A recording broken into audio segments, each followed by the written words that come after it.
What happens when the man once feared as boxing's most dangerous finisher starts looking ordinary?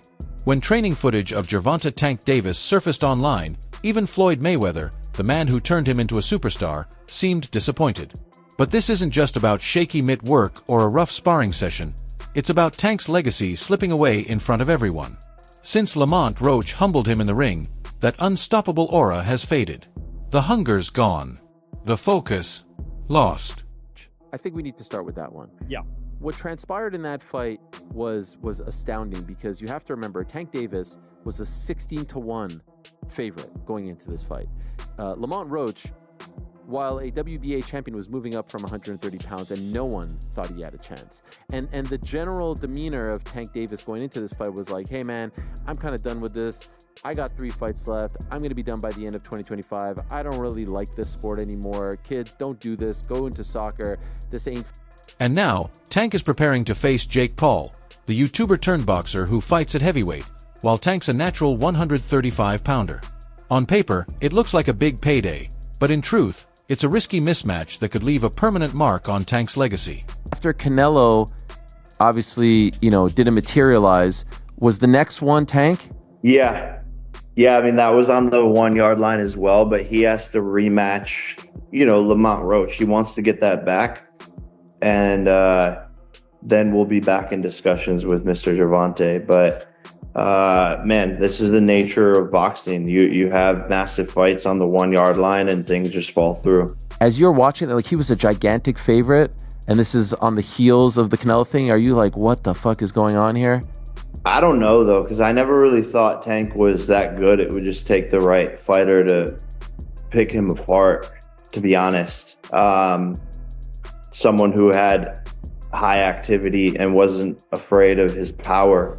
So I always saw so many holes in his game. So to me, it wasn't that surprising that someone finally gave him some good work. If you do fight, what weight would it be at? 195. Oh, wow. So he would go all the way from 40 to 95? Yeah, I mean, it would be an exhibition. Okay. And so what does that mean? Is that 3-minute rounds? Yeah, 10 3-minute rounds. And when you say exhibition, like, what are the restrictions on that? No restrictions, just the fact that, like, we couldn't actually get it professionally sanctioned. Okay. Is that still of interest to you? Like, if he wins the rematch and you beat Julio, is that of great interest to you later this year? Floyd's been watching it all unfold like a father seeing his son waste everything he worked for. And let's be honest, Floyd Mayweather has never been one to hold back. When Tank's latest training footage leaked, sources say Floyd was stunned. The power wasn't there, the footwork looked heavy, and his conditioning seemed off. This wasn't the same Tank Davis who once intimidated opponents with just a glance. To make matters worse, he's even been caught smoking during camp.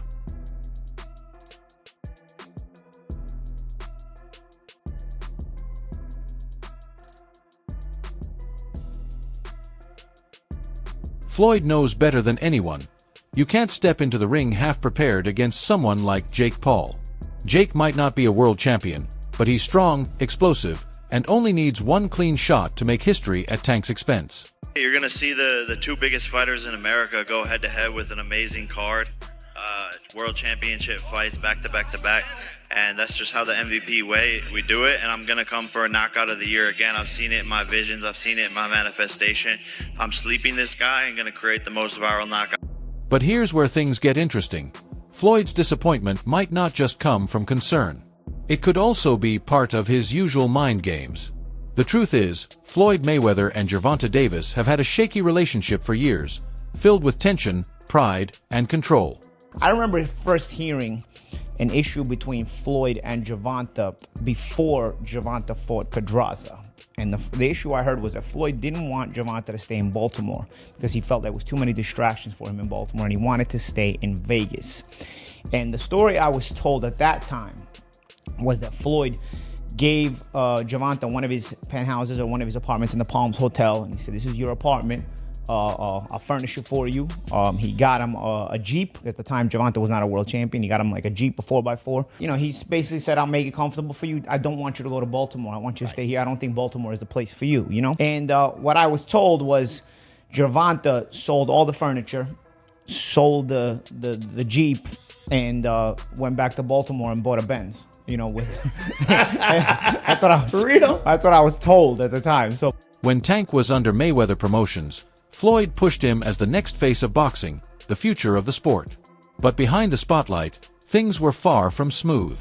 Their relationship quickly turned personal, especially after Ryan Garcia claimed Tank was involved with Floyd's daughter. Because Ryan is on the internet right now saying that he knows the root cause of the Tank Davis and Floyd Mayweather beef. And this was news to me that there's a possibility that Tank had a relationship with Floyd's daughter. It's not official news. If Ryan Garcia said it, it's definitely not official news. And I'm not gonna act like he doesn't have a relationship with Tank Davis and Floyd Mayweather, like where there's smoke, there couldn't be fire. There is clearly something going on between Floyd and Tank Davis. His daughter, she a grown woman. She do what she want to do, when she want to do it. You know what I mean? So yeah, but is Tank right for that though? Yeah. Yeah, but is that good business to sleep with your business partner's daughter? Business is business and personal is personal. We can't let this get between our money, man. Tank fired back, saying it was actually Floyd's daughter who was chasing him. That drama exploded across the media, and from that point on, the bond between mentor and protege was completely broken. Do you think Floyd did that intentionally? Yeah, for sure. Yeah. Why? After so much time, after like, I guess, again, after what we think he helped you come into the game, he gave you the spotlight, like why would he try to diminish your career? Because at that time I don't want to go too deep into it because I don't want to burn out mine.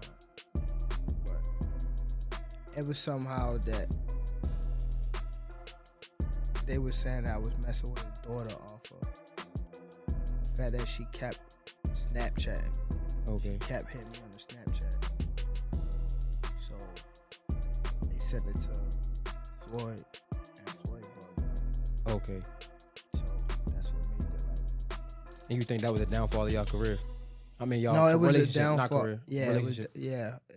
It wasn't a downfall of my career. I mean, my our relationship, because it was more things that he was doing. Like he scheduled a fight, I think. After Tank walked away from Mayweather Promotions, the tension only grew. Floyd kept taking subtle shots in interviews, and Tank fired back online, turning their fallout into a full-blown feud. It stopped being about boxing and became a battle of pride, respect, and betrayal. Like, I gotta do that. A lot of people don't know that what Floyd do. He said. So you feel like it was a sub, like he was subbing you, like he was going at me. He was going at me, and I knew for sure he was going at me. That's why I went at him. It's no reason for me to go at Floyd. Yeah, that's what I was thinking. Cause I feel like y'all got, I would say love and hate, but it's been like the last interview you showed them love. This week it was whatever. But is that sometimes like, you know, is it just like big bro, little bro seeing things different, or what is it to you? No, Floyd don't never. He felt as though I'm at that point where as though I passed him. And I'm doing it at a young age. Wait, like when Floyd was 29, you'll see, bro. Yeah. That deal that I'm talking about. Yeah. Oh, that's a part of deal. He don't know about that yet. But that's bigger than his deal. Damn. Wow.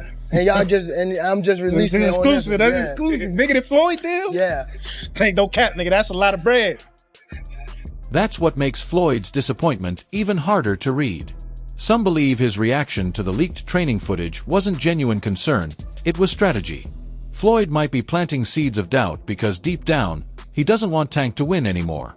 Their feud has gotten too personal, and watching Tank fall to Jake Paul could be Floyd's way of getting the last laugh. I'm not really, I'm not sure. I'm not really big on it. I don't really care at this moment. So you're not concerned that a loss to Jake Paul would mean anything to you at all? It doesn't stop anything? Why should I? Got you. He gonna still have his poodle after the loss. Think about it. If Tank loses to Jake Paul, the YouTuber, the entertainer everyone jokes about, his career takes a massive hit. That loss would follow him forever. People wouldn't remember the knockouts or titles. They'd remember that Gervonta Davis fell to Jake Paul. So when Floyd says Tank doesn't look sharp, is it real concern or a calculated move to mess with his head before the fight? Especially now, when Tank hasn't looked the same since Lamont Roach humbled him. That fight was supposed to remind everyone he was still a force, but instead, it exposed cracks in his armor. Oh, nice double left hook by Roach to the body and then to the head. Right there it is. Oof. And Davis just got backed up with a counter right from Roach. That's a big moment. With the left. Oh, and that right, but Davis took off some of the steam of the punch, but still, Roach leaning with right. He took a knee. He took a knee. What is he doing? He forgot his... Nice combination from Roach. Best thing yet. Oh, another right hand, another right left by Roach. Nice comment. They've got just over around 11 as well. Maybe him getting popped. Davis fighting on even terms here in the 11th. Both of them have landed. Has to keep doing that. Roach said the familiarity, knows his weaknesses. It's one thing to say it. The decision is a majority draw. In round 9, Tank even took a knee. The ref ignored it, but the cameras didn't miss a thing. If that call had been made, Roach would have walked away with a win, and Tank's aura might have vanished that night. Even though the fight was ruled a draw, fans saw what really happened. Tank wasn't untouchable anymore. He didn't look like the same ruthless finisher. Since then, he's been chasing money fights instead of legacy fights, sidestepping names like Shakur Stevenson, Devin Haney, and even a rematch with Roach. I could have stopped him. It's me. Definitely my fault. It's all right. You know what I mean? You live and you learn. I definitely could have. That was on me too. That was on me for sure. Cause I ain't pick it up when I supposed to pick it up. And I could have definitely did more. Just a lot going on. But again, it was myself, you know. But you gotta go to the gym and, you know, get back to the drawing board and, you know, train a little harder. So when you add Floyd's constant shade to Tank's recent struggles, it builds the perfect storm of doubt. Now, let's break down this matchup. Gervonta Davis versus Jake Paul. On paper, it sounds thrilling, but in reality, it's a dangerous fight that could turn into a nightmare for Tank. Tank was looking past Roach, and he wanted that Jake Paul fight, which I think Jake Paul would have beaten. Jake is way too big. Tank is 5'5", 135, soaking wet. Y'all think Tank is too small for 140. He ain't beating no heavyweight. I'm not joking. I don't think he would have hurt Jake.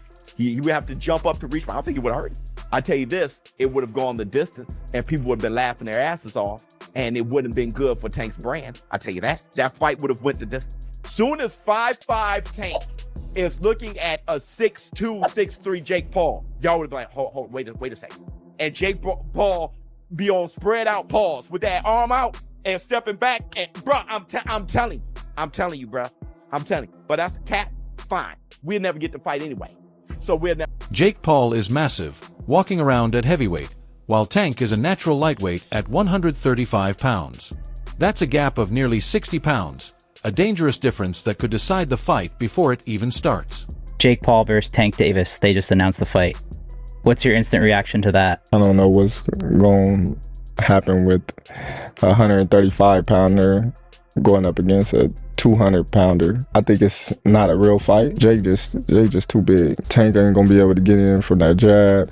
Jake land one good punch on Tank, it's over. Tank's skill and power aren't in question, but size is something you can't ignore. One clean shot from Jake, who's been sparring with heavyweights, could shut Tank's lights out. Casual fans won't care about the weight gap. They'll only see the headline, Tank Davis got knocked out by a YouTuber. And if that happens, no excuses will save his reputation. He'll be mocked forever. Bro, that's a fucking disgrace of a fight. Yeah. You know it. Just like Mike Tyson, low-key was a disgrace, but we accepted it. But yeah, he was 60 years old. I mean, the casuals don't see the weight difference. They see Jake Paul and Gervonta Davis. Yeah. And if Gervonta Davis doesn't fuck up Jake Paul, they're gonna think Jake Paul is some pound for pound champion type of fighter. Yeah. Gervonta Davis he's actually really small. Like when I fought him, like, he's small. Yeah. So I just think it's a very unfair fight. This fight is a lose-lose situation for Tank. If he wins, critics will shrug it off and say, so what? He beat a YouTuber. But if he loses, his career takes a fatal hit. That's why Floyd's reaction to the leaked training footage feels like more than just disappointment. It's layered, calculated, and possibly personal. Tank looked very uncomfortable facing off. He just did. I've seen other face-off this Tank done. He gets in their face and they're intense and he looks good. He looked very meager up there. You've had 8 fights and you're gonna go tangle with Tank Davis. And the story instantly comes out. Jake is so much bigger. There is such a compliment to Jake within that insult. It is meant to be an insult. It is meant to take away from a potentially glorious moment for Jake. But where the compliment comes is it means the public believes he's gonna win. That's what it means. Because Floyd knows exactly what's at stake. He understands the risk, the fragile state of Tank's legacy, and just how devastating it would be for Tank to get knocked out by Jake Paul in front of the world. Jake Paul, Tank Davis fight got moved to Miami. I think Jake wins. Jake's just so big, dude. I think Jake wins. This is different because it's similar. It's similar to Logan versus Mayweather, but Jake has better Paul boxing.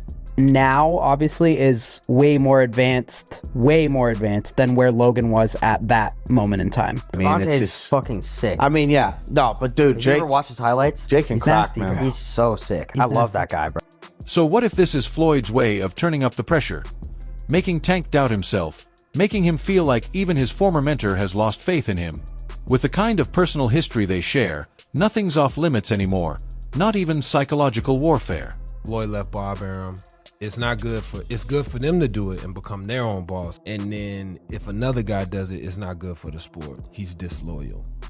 And what's wrong with Tank saying he want to be his own boss? And honestly, I've been there. The relationship between them two is very toxic.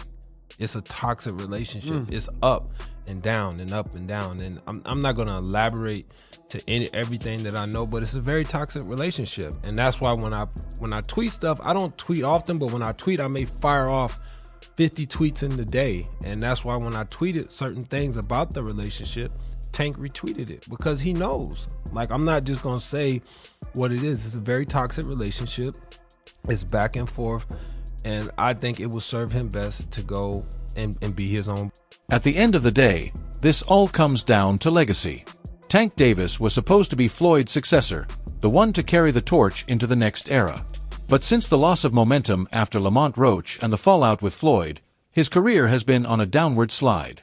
Now he's walking into a fight that could destroy everything he's built, while Floyd watches from the sidelines. Some believe he's genuinely disappointed, while others think he's quietly enjoying it, waiting for Tank to fall. Because if Tank loses to Jake Paul, that becomes his story, the punchline that defines his career. And maybe, just maybe, that's exactly what Floyd wants. He should beat Jake Paul, shouldn't he? No, he shouldn't. You don't think? Sorry. So, I thought we were all unanimous here. Do you think that shouldn't. You think Jake Paul beats Gervonta Davis? 70 pounds is 70 pounds. Gervonta Davis is very small. 5'5". He's tiny, bro. 5'5". That's You what I'm got saying. Jake Paul He's a 6'1". little man. If Jake Paul's tucking up, move on, and absorbing punishment for walking forward, then look, there's a way to run it. At the end of the day, say what you want about Tank Davis, but he's securing the bag. The press conferences with Jake Paul have already shown that. They've been wild, fiery, and packed with drama. The media can't get enough, and fans are glued to every moment. From a business standpoint, this fight is pure gold. Tank is not the guy that knows how to sell a fight. Tank cannot sell a fight in his own division. You have the Paul brothers and they come over to boxing. Their idea from day one is we don't have the skills or the experience. What we're gonna do is we'll take on the absolute best guys, but they're gonna spot us some pounds. Tank has one job to do, that it doesn't make any difference, that boxing is a real sport. My skills versus your skill, of which I am an abundance of and of which you have none of. Tank is telling anybody that will listen that there's a size problem. My skills and my experience in boxing, I do not have to wonder who's in the bar tonight. Any bar I go to, I rule the bar. No, it turns out that you don't. Just need some big guy to corner you, apparently. Boxing has never stood its ground. Boxing has never been able to explain why Floyd needed a half hour to get rid of a guy who's never boxed before. Tank Davis has already began this. When you choose a dum-dum, don't be surprised when he goes out and acts like a dum-dum. Both fighters went after each other hard, trading personal insults and raw energy. And while the contract might call it an exhibition, the tension between them makes it clear this is no friendly matchup. Any man who puts his hands on a woman is the clown.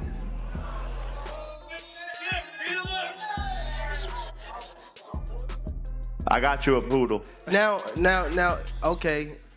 Now, since we on this, if I put my hands on females or anything like that, right? If I put my hands on females or anything like that, you know how many female? Like, come on, it will be mad. You see how when I don't even want to bring up nobody thing, what's the name about that? But when that bell rings, they won't be playing. Both will try to take each other's heads off.